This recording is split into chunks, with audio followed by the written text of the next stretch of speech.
Salut à tous! Cette vidéo va parler du patte. Attention, ce n'est pas un tuto cuisine. Il y a plusieurs pattes. Il y en a un, c'est quand un des deux joueurs ne peut plus faire aucun coup. Par exemple, dans cette position, le roi adverse ne peut plus bouger. S'il bouge, il se met échec. Regardez, le roi n'a que 3 cases. La case B8, la case B7 et la case A7.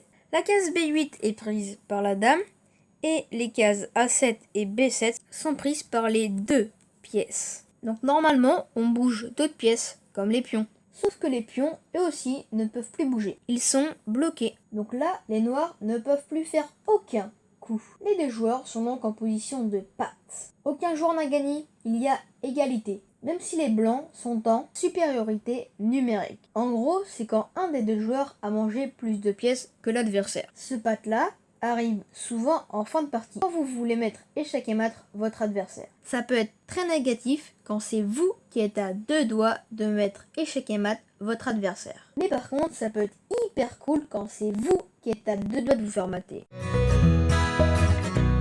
La deuxième façon de faire patte, c'est quand il y a entre guillemets 3 fois la même position. Regardez. Hop, hop, hop, hop, hop, hop, hop. Vous avez eu, entre guillemets, 3 fois la même position. Une fois,